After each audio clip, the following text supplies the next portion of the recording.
Good morning. This is Ron. Welcome to Story Time. It is Wednesday, December 14th, and right now about 6:19 a.m., and I am recording this on location at the Lovebirds Bakery and Cafe on Colorado Boulevard in Pasadena, California. So today's selection is another edition of Imprimis, which is a publication of Hillsdale College. Imprimis is a Latin word that means in the first place. And the selection is called Thanksgiving in America by Melanie Kirkpatrick, who is the author of Thanksgiving, the Holiday at the Heart of the American Experience. And it should be about a 15 or 20 minute read. The following is adapted from a speech delivered at October 18, 2016 at Hillsdale College's Alan P. Kirby Jr. Center for Constitutional Studies and Citizenship in Washington, D.C. as part of the AWC Family Foundation Lecture Series. One 4th of July in the 1980s, when I was living in Hong Kong, I read a tidbit in a local newspaper about America's Independence Day. Across the United States today, the columnist declared, families are celebrating the birth of their nation by sitting down to turkey dinners with all the trimmings. The expatriate American community in what was then a British colony shared a chuckle over the columnist's confusion about America's national holidays. But it also set me to thinking. In some sense, the error was a natural one. A non-American could be forgiven for conflating these two homegrown American holidays, both buying celebrants to the larger history of our nation. Thanksgiving isn't a patriotic holiday per se, but it is full of patriotic feeling as Americans give thanks for our shared blessings as a nation. The best expression of this aspect of Thanksgiving comes from Benjamin Franklin, who called it a day of public felicity, a time to express gratitude to God for the full enjoyment of liberty, civil and religious. Just about every country has a national day, a holiday when citizens stop to honor their constitution or celebrate a monarch's birthday or recall their day of liberation from colonial rule. The United States isn't unique in celebrating its Independence Day, but Thanksgiving is something else. Only a few other countries set aside a day of Thanksgiving. Most of these are harvest festivals, celebrations that trace their origins back to when life beat to the rhythm of the agricultural cycle. America's Thanksgiving holiday is something different. We live in a less religious age than did the Pilgrims. But it would be a mistake to claim, as some do, that Thanksgiving is not a religious. It is the rarest of religious holidays, one that all religions can celebrate.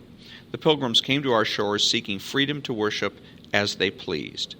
On Thanksgiving, Americans of all faiths and of none can give thanks that they found it. Thanksgiving has grown up with the country. Many of our greatest historical figures are associated with it. George Washington, who proclaimed our first national Thanksgiving amid controversy over his constitutional power to do so, and who included in his proclamation Americans of every faith, Abraham Lincoln, who wanted to heal a war-torn nation when he called for all Americans, North and South, to mark the same day of Thanksgiving, and Franklin Roosevelt, who set off a national debate when he changed the holiday's traditional date. Ordinary Americans played their part too. Sarah Joseph Hale, the 19th Century Magazine editor, who campaigned to make Thanksgiving a national holiday. The New England Indians, who boycotted Thanksgiving in the 1970s, calling it a day of mourning. And the 92nd Street Y in New York City, which recently launched Giving Tuesday, following in the long American tradition of remembering the poor and needy around Thanksgiving. Thanksgiving says a lot about Americans. It reflects our national identity as a grateful, generous, and inclusive people. When an American takes his place at the Thanksgiving table or volunteers at a local food bank, he's part of a continuum that dates back to 1621, when the Pilgrims and the Wampanoag Indians sat together for 3 days to share food and fellowship. The friendly coexistence between the English settlers and the Native Americans would last only a few decades longer. But that original Thanksgiving pointed the way to the diverse people we have become. Many aspects of the holiday are of interest, including the day of Thanksgiving in Florida, Texas, and Virginia that predate the more familiar one in Plymouth and compete for the title of First, a now almost forgotten holiday called Forefathers' Day, which influenced the modern Thanksgiving. The way in which football became a part of our Thanksgiving rituals, and, of course, how it came to pass that on the fourth Thursday in November, most Americans sit down to the same meal of turkey, cranberries, potatoes, and pie.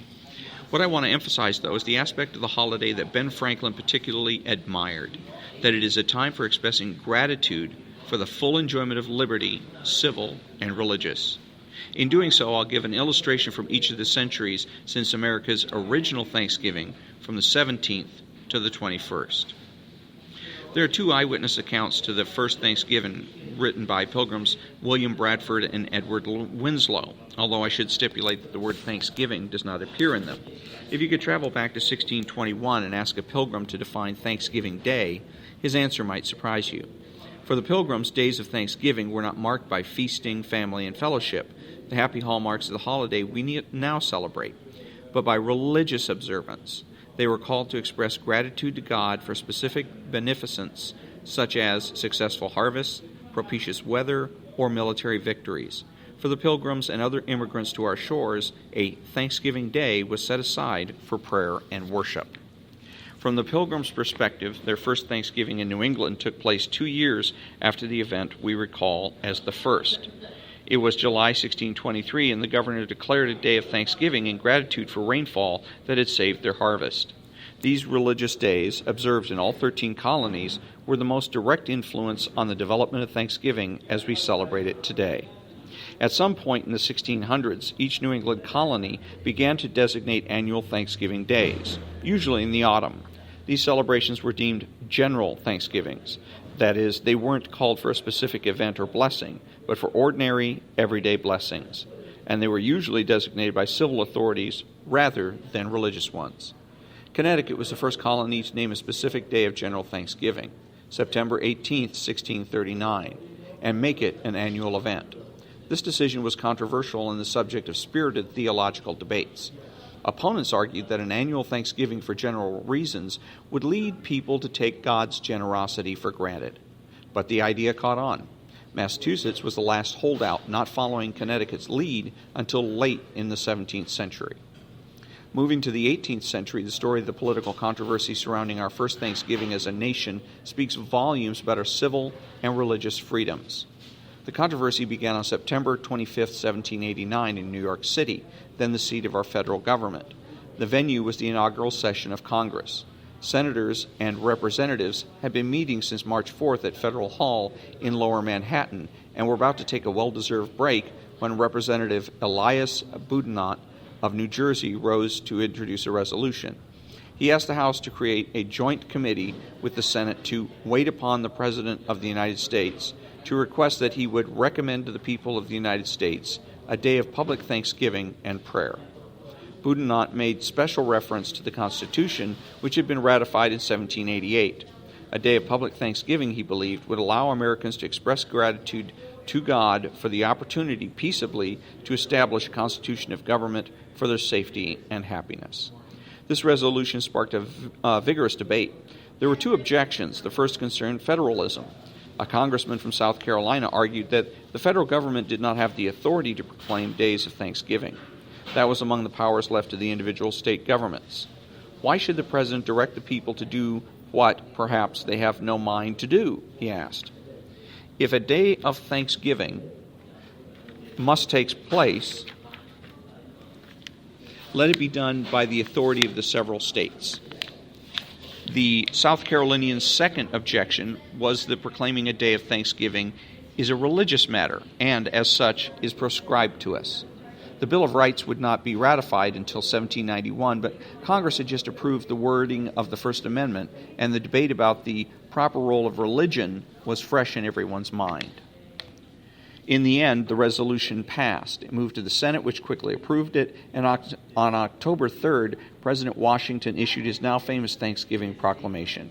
He designated Thursday, November 26, 1789, as a day of public thanksgiving and prayer. He did not decree Thanksgiving. Rather, cognizant of the limits of his power, he asked that the governors of the 13 states comply with his request. He also made it clear that Thanksgiving was an inclusive holiday, not just for Christians, but for Americans of every faith. The next president to designate a day of national Thanksgiving for general blessings was Lincoln in 1863. That's not to say Americans did not celebrate Thanksgiving during the intervening years. They did. By the time of the Civil War, just about every state had established an annual day of Thanksgiving. The holiday was celebrated by a day off from work, attendance at religious services, and usually a festive family gathering. The date was set by the individual governors, who sometimes coordinated but usually didn't. The result was that while most states celebrated in November, a few marked the day in October or early December.